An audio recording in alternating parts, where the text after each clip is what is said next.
La confrontación o el pulso entre la CENTE y el gobierno ha subido hoy de tono con los bloqueos que se produjeron hoy en una de las principales arterias de entrada a la capital del país, la carretera México-Toluca, así como manifestaciones, incluso confrontaciones en Chiapas y en algún otro estado de la República como Michoacán. Pero, ¿qué hay detrás? ¿Cuáles son las demandas? ¿A dónde va este conflicto que ya se mantiene en los últimos 3 años desde que se aprobó la reforma educativa? De eso vamos a hablar hoy en Opiniones Encontradas. Gracias por estar con nosotros en este programa en el que todas las ideas se pueden cuestionar siempre que se debatan. Le dejo mi Twitter, José Buendía MX, para que me mande sus comentarios, y si me acompaña vamos a ver algunos datos que nos ayuden a entender el contexto de un conflicto que a veces parece que no tiene o que le faltan piezas para poder comprenderlo, porque muchas de las demandas a veces resultan difíciles de entender. Pero en cualquier caso vamos a analizarlas hoy aquí en este espacio. No se vaya, estamos de regreso para comenzar con el programa en 2 minutos. El pulso con la CENTE se tensó con el bloqueo de la Policía Federal para impedir su entrada a la Ciudad de México, en la que maestros de Michoacán, Oaxaca y Guerrero pretenden hacer un paro permanente en contra de la reforma educativa. La acción va en línea con la posición del gobierno de mantener mano firme contra las presiones del magisterio y no ceder a sus exigencias. La confrontación está servida, aunque se trata de un pulso en el que nadie gana y quien más pierde son los liderazgos magisteriales. Las autoridades educativas se dicen listas para sustituir a miles de maestros paristas y avanzar en la implementación de la reforma más importante del sexenio de Peña Nieto, la transformación de la educación. Pero el tema tiene aristas políticas en la temporada electoral y, por ejemplo, Morena promueve acuerdos con la CENTE en algunos estados para movilizar el voto a cambio de su apoyo. A 3 años de la reforma educativa persisten obstáculos. ¿Por qué? ¿Hasta cuándo? ¿Quién gana y pierde con ello? Posiciones. 1. El secretario de Gobernación Miguel Ángel Osorio Chong aseguró que ante la CENTE habrá mano firme, no mano dura. Mano firme quiere decir que es actuar conforme a las reglas de convivencia de este país. Hay un Estado de Derecho, hay leyes y todos tenemos la obligación de acatarlas, así que vamos a seguir con mano firme en favor de los ciudadanos de México. Número 2. El secretario de Educación Pública, Aurelio Nuño Mayer, aseguró que no va a dialogar con los maestros de la CENTE, cuyas movilizaciones, dijo, son para chantajear al gobierno. El gobierno no dialogará con la coordinadora para violar la ley, mantener la impunidad ni echar abajo la reforma educativa, aseguró. Asimismo, anunció que 3.119 docentes que acumularon 4 faltas por participar en paros serán despedidos y que hay 12.087 maestros listos para sustituirlos. Número 3. El PAN en la Cámara de Diputados exigió mantenerse firme y no negociar la aplicación de la ley en el caso de los maestros. Número 4. El paro indefinido de labores anunciado por la CENTE no beneficia a nadie. Señalaron diversas organizaciones civiles, entre ellas Mexicanos Primero, IMCO y Causa en Común. Arrancamos con Opiniones Encontradas. Muchas gracias por estar con nosotros y hoy vamos a entrar a un tema que todo el día ha copado los espacios informativos y es el de la confrontación a través de diversas manifestaciones, marchas, el plantón que anuncian en el Distrito Federal del Magisterio de la CENTE. ¿A dónde va este pulso? ¿Quién gana? ¿Quién pierde con esta confrontación? Y de qué manera se puede, digamos que, reducir o bajar la presión a esta espiral, a este pulso político que estamos viendo que sube en los últimos días y hoy creo que llega a su nivel más alto de conflictividad entre el gobierno y la CENTE. Me acompañan y me da muchísimo gusto que esté aquí conmigo Gerardo Galarza, director general adjunto editorial adjunto de El Excelsior, de este periódico. Gerardo, ¿cómo estás? Por la invitación. No, gracias a ti, como siempre, por estar con nosotros en los peores momentos, en las peores manifestaciones, en las peores posibilidades de acceder. Aquí, sí, no, bueno, eso me queda clarísimo. Y por supuesto, especialmente a Alexandra Zapata, que logró burlar hoy a todos los manifestantes de la CENTE que se apostaban aquí a las afueras del periódico, especialista en educación del IMCO. Muchas gracias. Gracias por estar con nosotros. Si quieres vamos a arrancar. Hoy ha sido, digamos que un día pródigo en información y de este pulso que, como decía en mi introducción, ha venido creciendo y hoy llega a su punto más alto. ¿Cómo valorarías, a dónde nos lleva este pulso entre el gobierno y la CENTE? Mira, te diría que por supuesto que estamos viendo descontento por parte de la coordinadora. Por primera vez realmente están viendo el peso completo de la ley que se aplica a estos despidos o separaciones del cargo que ya se empiezan a notificar en los estados, y es fundamental que los gobiernos estatales, los institutos educativos estatales avancen en esa labor que ahora les toca a ellos de hacer estas notificaciones a todos quienes se estarán dando de baja. Por supuesto que vamos a ver descontento.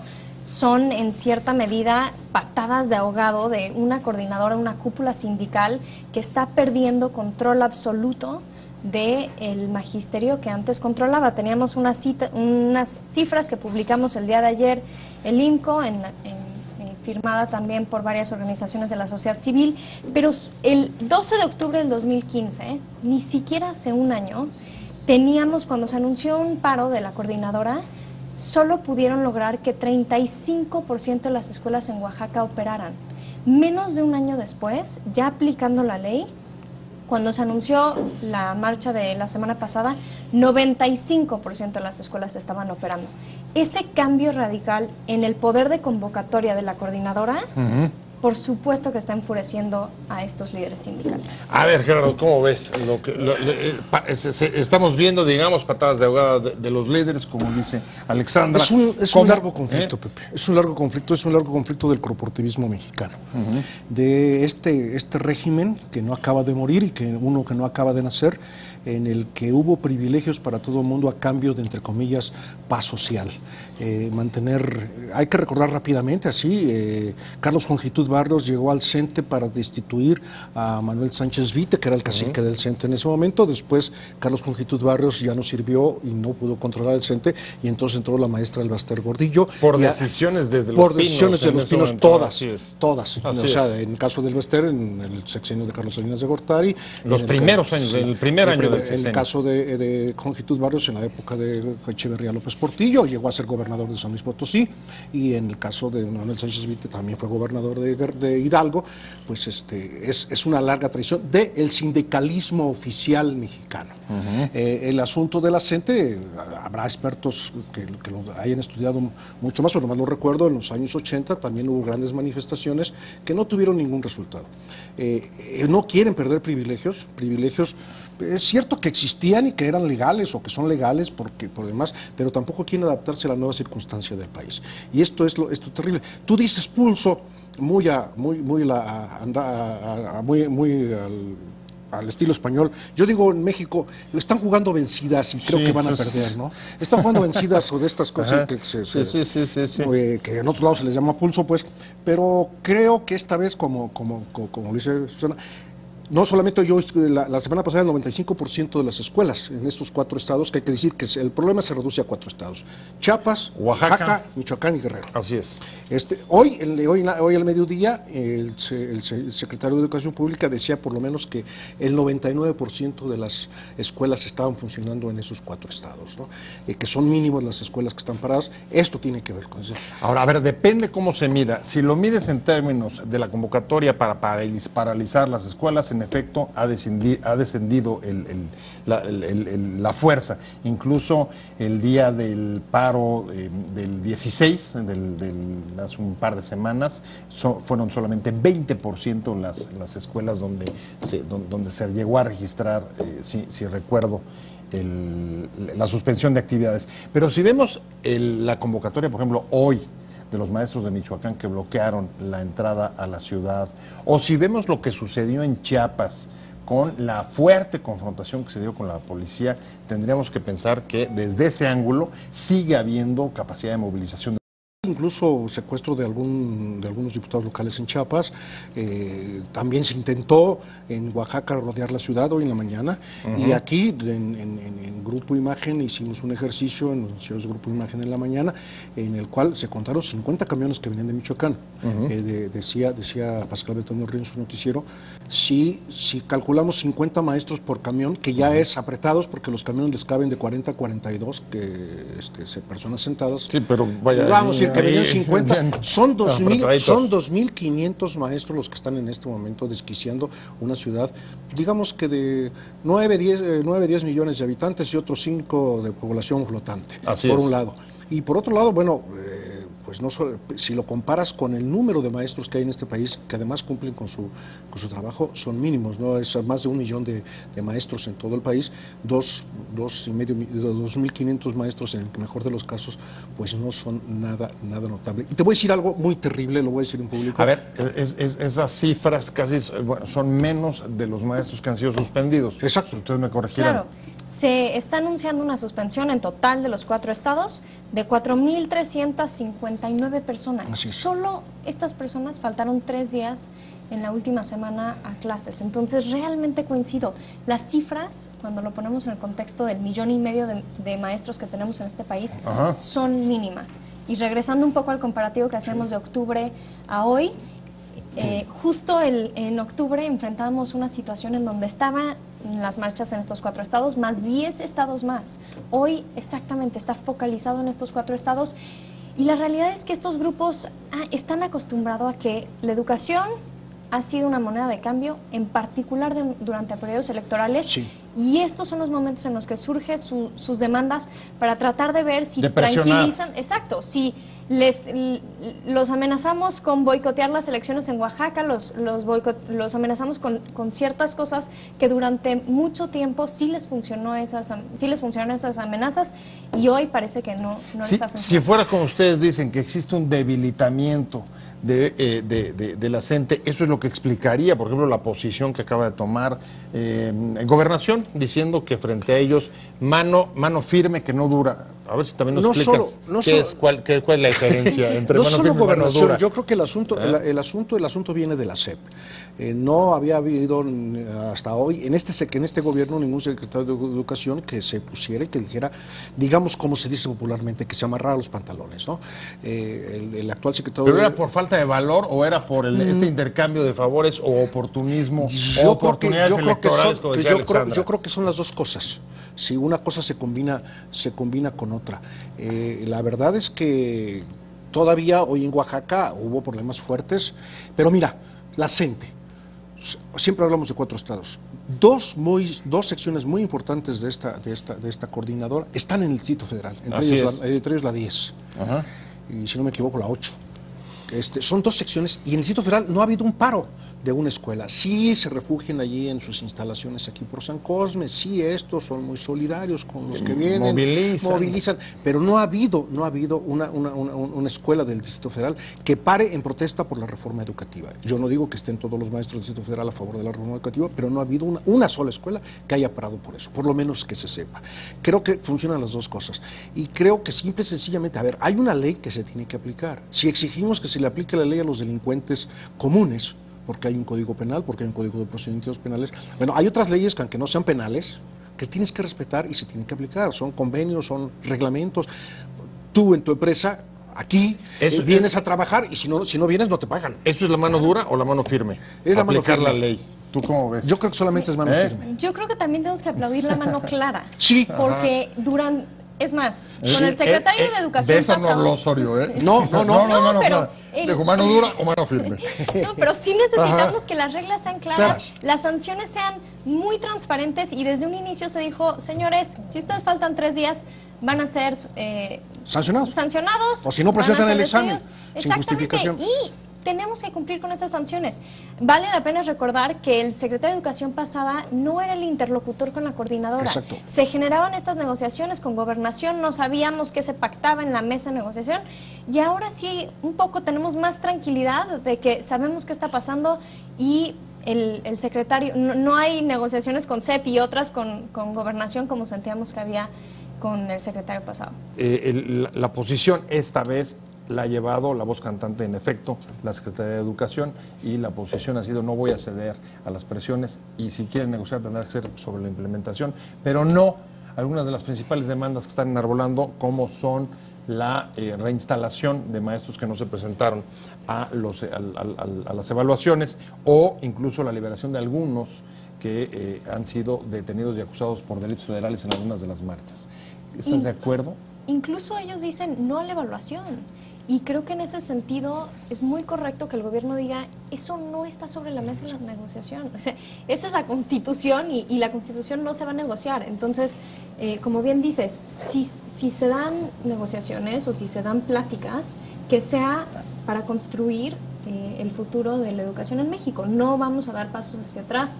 Lo que ya está en la reforma no se va a poder negociar y no van a poder haber casos especiales para estos 4 estados como quiere la coordinadora. Esta vez no estás viendo titubeos del gobierno en ese respecto. Yo no coincido con Alexandra cuando dice no solamente firme, sino clara. Una manera de demostrar la claridad es la misma postura de la Secretaría de Educación Pública frente al conflicto del Politécnico, que tiene otros orígenes totalmente distintos, pero ha sido la misma postura. Es decir, el gobierno federal o la Secretaría a través de la Secretaría de Educación Pública ha tomado una decisión respecto a estos conflictos. Incluso en el caso del Politécnico, después de una apertura al diálogo y después de la negativa de los estudiantes, se canceló cualquier posibilidad de diálogo, y la prueba está que son muy pocas las escuelas que quedan sin funcionar. Sí, creo que hay una decisión en ese sentido. Y por otro lado, la reforma educativa no es una ley en vigor, vigente, no se puede discutir mientras no se modifique, y creo que sería una tontería discutir una ley vigente que además fue aprobada por mayoría. Hay que recordar esas sesiones de la Cámara, hace mucho tiempo que no pasaba, en donde los legisladores, fueran diputados o senadores, se acercaban a firmar el voto y a depositarlo. Esto no quiero decir ni emocionante ni nada, pero ciertamente fue una manera diferente de aprobar una reforma de todas las que se aprobaron, y está aprobada, es parte de la Constitución y tiene sus leyes reglamentarias. Eso no lo puedes poner a discusión. Puedes reconocer en algún momento que haya necesidad de ajustes, pero no por chantaje. Digamos que la oposición venía señalando insistentemente titubeos, falta de decisión, ceder al chantaje y a las presiones respecto de la gente en la actitud del gobierno. ¿Qué es lo que creen que haya hecho que cambiaran de posición? Que dijeran, esta vez ya no. Mira, yo creo que... ¿El debilitamiento? ¿La falta de Yo apoyo creo que el social? debilitamiento es consecuencia de finalmente una mano dura. Creo que se dio cuenta el gobierno primero fue la decisión y luego como consecuencia los cambios. Claro, porque como lo comentamos, en octubre solo 35% de las escuelas en Oaxaca estuvieron abiertas. ¿Qué pasó de octubre a mayo del 2016 para que ya no fueran 35, sino 99, 95% de las escuelas que están dando clases? Todos esos maestros se dieron cuenta que finalmente romper la ley es sancionado, tiene consecuencias. Y creo que ese es el cambio que hemos visto. Nosotros aplaudimos esta decisión y las acciones que se han tomado en los últimos días en referencia a este caso por parte de la SEP. También reconocemos a los más de 1 millón de maestros que sí estuvieron ahí dando clases, muchos de ellos en contra de presiones, amenazas. Comentábamos la semana pasada. En TV tuvimos el ejemplo del profesor dando clase a afuera la calle, de la escuela. Sí, vimos las imágenes. Entonces, esos maestros también se tienen que reconocer. Y ahora está, como decíamos, la cancha en manos de los gobiernos estatales que tienen que proceder con estas bajas. Y finalmente, un punto que me gustaría insistir es, esto se tiene que dar con transparencia. Por supuesto que se tienen que notificar a los maestros primero de que se van a separar de su cargo, pero en ese instante se tienen que hacer públicas esas listas. Hoy un padre de familia en Oaxaca no sabe si el maestro de sus hijos fue despedido o no. Entonces sí necesitamos más transparencia en ese rubro, necesitamos saber quiénes fueron cesados de su cargo y quiénes son los nombres de las personas que van a entrar a reemplazarlos. Ahora, tú misma lo decías hace un momento, sí hubo, en el momento que se toma quizá, cuando hay un cambio de rumbo respecto al gobierno, una cierta incluso reorganización interna. Antes las relaciones las llevaba Gobernación y luego el CEP, se acordarán de Emilio Choifet, que estuvo prácticamente al margen del conflicto, estuvo casi desaparecido. Hoy vemos mucha más coherencia, en efecto, siendo el secretario de Educación el que lleva el tema, y y el secretario de Gobernación solamente manteniendo digamos, el orden o la seguridad. ¿Qué es lo que hizo el cambio? Bueno, es una decisión. Se puede hablar de asuntos electorales. Sí, es cierto, hay 3 estados con elecciones, incluso uno de ellos, como es Oaxaca, de los que están involucrados en este conflicto, con elecciones para gobernador y para todo el gobierno estatal. Por supuesto, pero tú y yo sabemos, Pepe, y Alexandra también supongo, que ese era el pretexto de muchos gobiernos mexicanos de no actuar porque vienen las elecciones. Vienen elecciones locales, vienen elecciones esto, tal. Y entonces, no, pues ahorita es un movimiento electoral, es una política electoral, es una mano electoral. No, yo creo que la ley se tiene que aplicar en momentos de elecciones, de no elecciones y de cualquier momento, pues de tranquilidad y de efervescencia y lo que tú quieras. Creo que hay esa decisión. Además, hay que tomar en cuenta, es la segunda parte ya del gobierno. Es decir, el gobierno federal actual está totalmente posicionado en su postura, está puesto allí. No es el gobierno que viene a tentalear, por decirlo muy popularmente, ¿no? Sino que ya tiene una decisión propia. Y te digo, en el caso de la SEP, yo sí veo una decisión totalmente tomada. Ahora sí, ahí está lo del Politécnico. Ahora, si vamos a proporciones, en efecto, la CENTE también es un movimiento minoritario si lo comparamos con el CENTE, con el Sindicato Nacional de Trabajadores. Y ahí no ha habido mayor conflicto. Quizá, digamos, el costo electoral, que en algún momento fue la explicación del no actuar, no está siendo importante.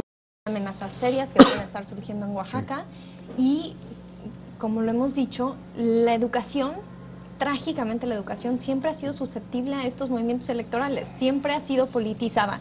Entonces hemos visto generaciones de niños que son afectados por decisiones políticas en el ámbito educativo. Incluso hemos tenido unas en este semestre. Nos pareció muy desatinada la cancelación de la prueba Planea por cuestiones electorales. Claro. No, ¿qué cuestiones electorales? No se deberían de estar tomando decisiones educativas en base a si hay o no elecciones en los estados. O sea que el tema electoral no ha desaparecido del todo. No. Estamos hablando del conflicto magisterial y tenemos en la línea al senador Zoé Robledo del PRD. Zoé, ¿cómo estás? Mi querido Pepe, muy bien, qué gusto saludarte. Oye, sabemos que andas muy correteado, pero rápidamente tu opinión. La respuesta que está habiendo respecto de las movilizaciones en el DF y en otros estados, ¿compartes, digamos, la mano dura o la mano firme según se interprete del secretario de Gobernación? Mira, yo hoy en la Comisión Permanente del Senado de la República lo planteé de la siguiente manera. Tenemos que buscar una solución que incorpore un diálogo, pero un diálogo mucho más abierto, más transparente, incluso lo planteé así, televisado, entre todas las partes. Y hablo aquí sí en particular sobre mi estado, sobre Chiapas, que quizá es uno de los estados donde la implementación ha generado reacciones más violentas, más difíciles. Hoy hay enfrentamientos, o hubo enfrentamientos durante el día en el estado, bloqueo de carreteras, de las entradas a la capital. Y creo que sí es hora de no obstinarse con una sola salida, de no obstinarse solamente con una posible solución. Pero esa es un poco, Zoé, la propuesta, una de las propuestas de la CENTE de armar una mesa de diálogo nacional. Sí, sin duda, pero yo creo que esa mesa no puede llegar con precondiciones de ninguna de las partes, ni precondiciones respecto a que la mesa solo sea para implementar la reforma, ni precondiciones para que la mesa solo sea para derogar la reforma, para limitarla. Entonces, creo que aquí sí nos convoca y nos llama un interés superior, el de la gente que quiere que sus hijos estén en escuelas de calidad, pero también quienes quieren transitar por las calles y no verse afectados. Entonces, sí creo que aquí es una hora y un reto de la política entendida no como la imposición de una versión de las cosas. Sí creo que ha habido un error, y el error fue quizá de orden. Quizá no debimos haber empezado con los profesores, no empezar planteando que el único insumo que se tenía que transformar en materia educativa en el país eran los profesores, sino convertirlos en socios de esta transformación. Lo digo porque en estados como Chiapas, donde 50% de las escuelas no tienen techo, donde 30% de las escuelas no tienen agua o electricidad, donde hay 541 escuelas que no son aptas, según la propia SEP, no son aptas para el ejercicio educativo, pues entonces quizá debemos haber empezado por una gran inversión pública para igualar las condiciones en las que se ejerce el magisterio en todo el país. Ahora es viable eso, una mesa de este tipo en un momento en el que el gobierno está rechazando las presiones, como por ejemplo los bloqueos o cosas que suben de tono y francamente caen, digamos que en cierto desconocimiento de la autoridad, como las que están sucediendo en Chiapas con el secuestro o con la retención de creo que son 2 diputados locales. Sí, y aquí hay que aclarar el tema de los diputados locales de Chiapas. Con la poca información que hay en ese momento, lo único que indica es que no hay tema ahí magisterial, no es un asunto de los profesores. Hay un conflicto postelectoral en Chenaló entre el PRI y el Partido Verde, que al parecer es el origen de este asunto. No quisiera abundar más porque no tengo todavía información suficiente, pero sí, vaya, frente a los enfrentamientos, las movilizaciones y demás, ¿es posible el diálogo? Pues más que posible es necesario, y la política tiene que ser justo eso, el espacio de lo necesario, de encontrar salidas a partir de una dinámica más creativa. Quizá hay soluciones que no hemos analizado, que no hemos visto, y tener la humildad para reconocerlo, que no va a ser ni blanco ni negra la salida, sobre todo en estados pobres, que además pues hay que verlo, es muy evidente por qué la implementación de la reforma se está dando ahí donde hay menor fortaleza de las instituciones y mayor pobreza. ¿Por qué está siendo problemática de manera muchísimo más grave en Guerrero, Oaxaca y Chiapas? Bueno, tiene un origen quizá justamente con el asunto del rezago social. Entonces sí creo que debemos de poner al servicio de este conflicto tan complicado, tan doloroso, a la política entendida como el ejercicio del poder de una manera distinta. Sí veo con preocupación, y por eso es que he estado convocando a ese diálogo, no solamente entre las partes, no solamente entre la Secretaría y el Magisterio, con todos los involucrados de la vida pública, los empresarios, los senadores, los diputados, pero que sea transparente, que sea televisado, que sea un momento distinto de la forma como se ejerce el poder en este país. Pues mi estimado Zoé, te agradezco mucho que hayas entrado para darnos tu opinión sobre el tema y seguimos en contacto y dándole seguimiento. Claro que sí, Pepe, de verdad, una enorme disculpa por no poder estar con ustedes en el estudio, pero estoy justamente atendiendo todos estos temas de lo que está ocurriendo hoy en el Estado, y pues que sí, ojalá se entienda que los otros poderes pueden ser parte de la solución. Un abrazo, Zoé. Gracias, un abrazo igual. ¿Cómo ven? Diálogo necesario. ¿Están de acuerdo? Sí, pero no en estas condiciones, perdón. La ley, la reforma educativa fue aprobado por este mismo senador.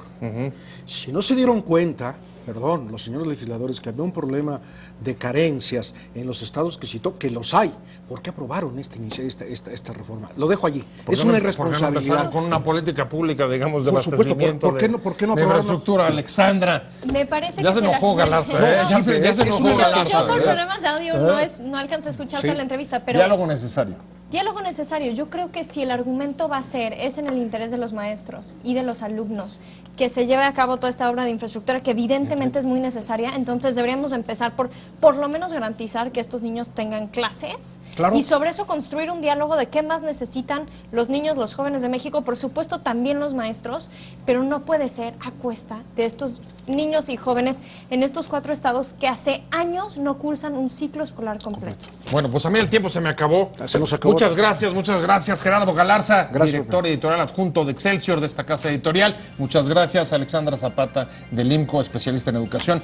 Gracias a ambos, pero sobre todo a usted por haber estado con nosotros en Opiniones Encontradas. Nos vemos. Te invitamos a seguir cuestionando la información con los siguientes videos.